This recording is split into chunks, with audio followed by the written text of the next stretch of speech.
donc mokolo toza na toyewa lelo po te oyebisa biso bana nyonso eba lembonge toyeba tokomi na le 30 mai mokolo toyebi te papa eba lembonge atikaki ndoto ndenge toyebi koloba mpe akoti na etape na ya molimo oyo bato mingi balobaki te batie poison mobutu abomi ye to boni kasi yo ozalaki nde témoin vivant ntango makambo manso wana malekaki sikoyo toye kosenga ete oyo limbolela biso elekaki ndenge nini mpo bana banso bayeba mpona kolongola confusion na kati ya mito ya bato likambo yango lisolo yango mpenza ezali nini yo moko kolo lisolo oyebisa biso.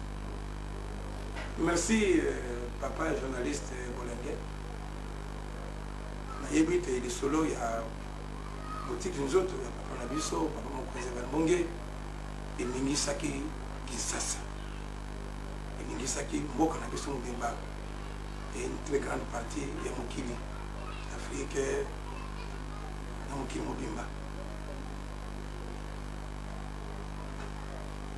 Et kasi lelo nalingi te bale Balmbonge bayeba te Balmbonge ezali nde un grand laboratoire oyo makambo ya secret ezalaka te soki toyeba ntina ya likambo toyeba yango bato ya Kinshasa bayeba te na 1988 na date le 30 mai papa na biso atikaki mokili oyo akabonaki na biso na mokili po te abanda etape lisusu oyo lelo toza kovenga etape enene oyo tokokoba kaka te la grande retraite ya papa Balmbonge oyo aza kosala kaka mosala na ye oyo nzambe atindaki na mokili mais na étape ya invisible.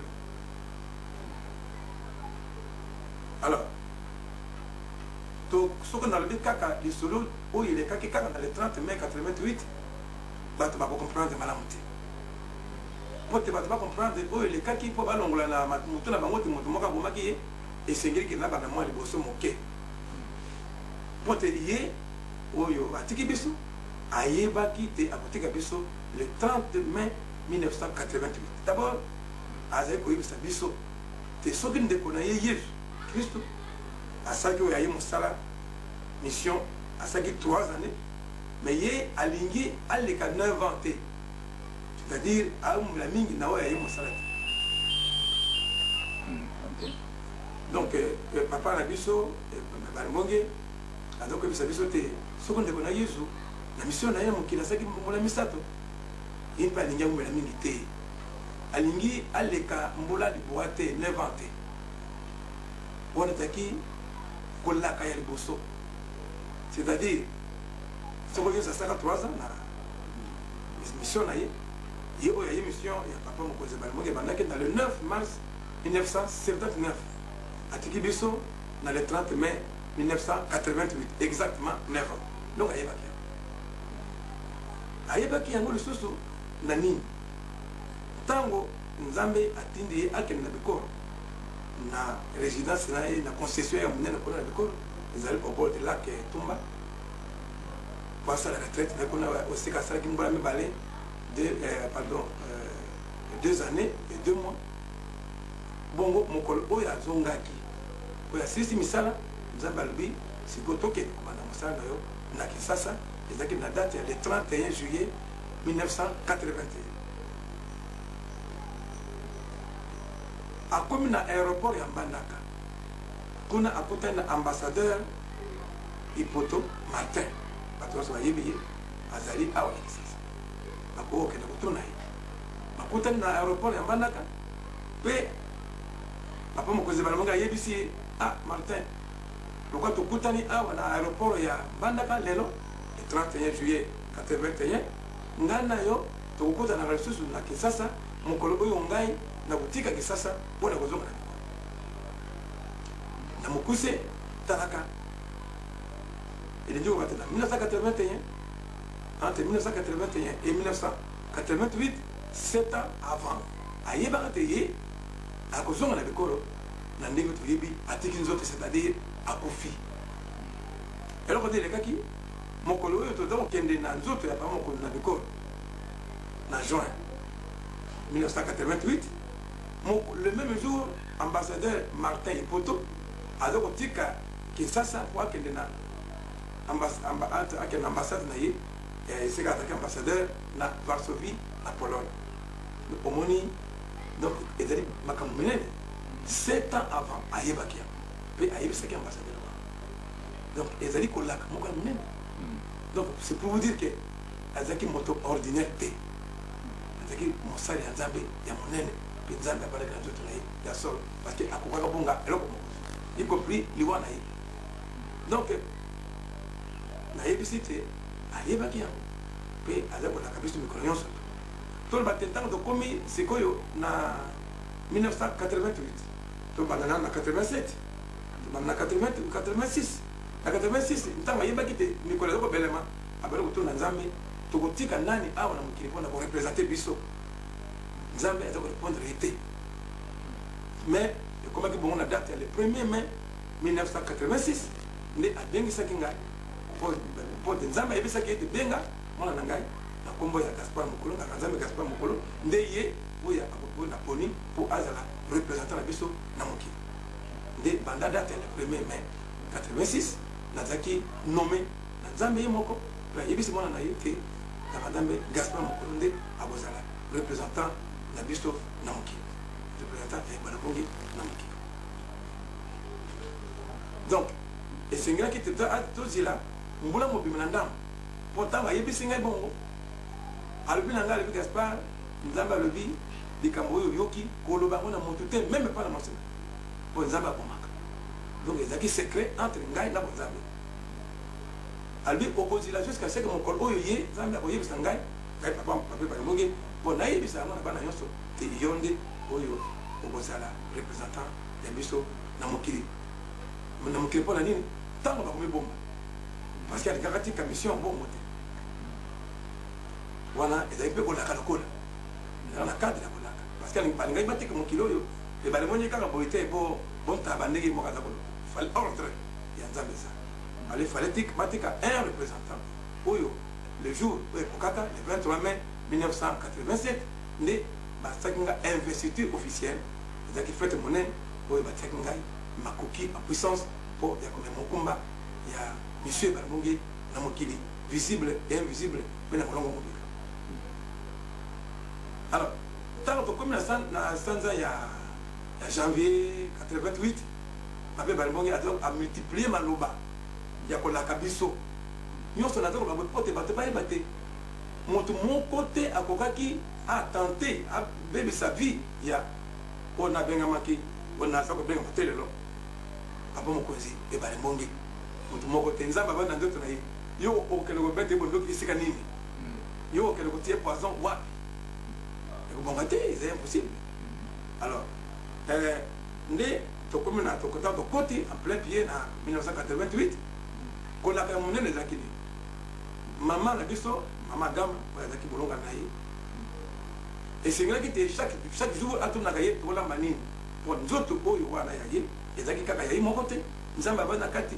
Donc il y a pour kakali, moko, pour y et à la niveau ya odeur, et à la niveau ya saveur, et déranger Nzambe.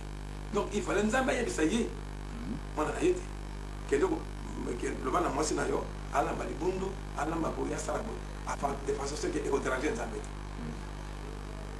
Alors, tant Mikolo, il y a vers le 30 mai 88, papa a donc répondu à maman, lui, il y a quelqu'un qui est avec le microphone à Golia. Mais Mikolo Goya, Golia, le sud, on a une activité. Alors, au Sani. D'abord, au monde pour tout le monde. Nangai, mon représentant, Gaspard, il y a été moqué, on a Golia, le sud, on a une activité, puis par rapport, les missaires et Bonganga. Au Pessangai, au Pessangai, la société, il y a nécessaire société parce que nous avons et puis, ce que je vais ah, il y a un peu de temps, il y a un peu de temps, il y a un peu de temps, papa, bon, ce qui me conduit, nous n'avons pas la présidente, nous avons pas il y a un peu de temps, il y a un peu de temps, zéro comment on a. Est-ce qu'on a déjà la gâté? Nous avons dit qu'il y a est-ce que son conduit mon gars, il n'y a pas donc, à la Kaki Bisso, on a dernière sauté à Zakoki. Kolaka Yasuka, Nibale, dans la place de mon corps, quand on avait pris. Et c'est là qui, mon colomoko, Bana Basaki, Makele, la carte de Pango Santo, un vendredi. Ok, un vendredi, la carte de Bissiko et Bateau, Big Sabato.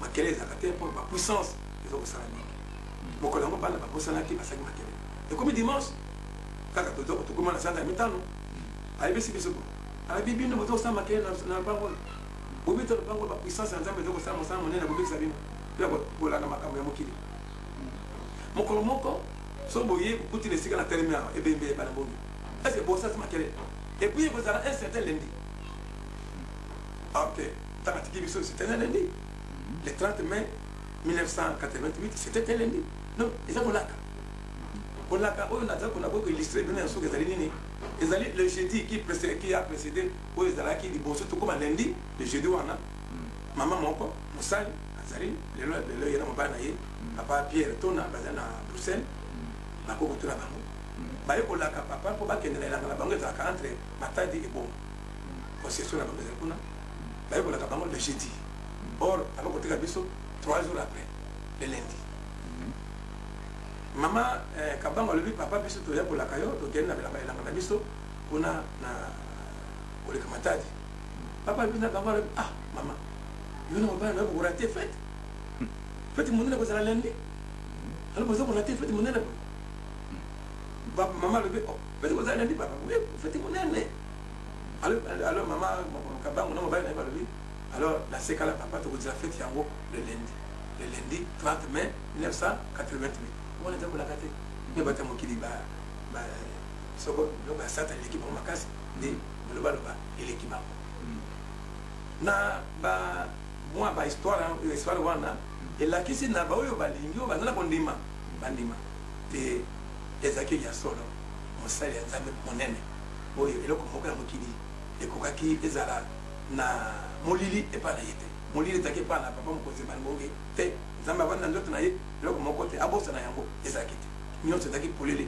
donc ayebisaki biso mwa ndambo sikoyo nakanisi na mwa basolo wana bato bacomprendre te alakati biso c'est-à-dire ayebisaki biso kakokenda alengeli d'abord nani akotika na misala na ye na mokili awa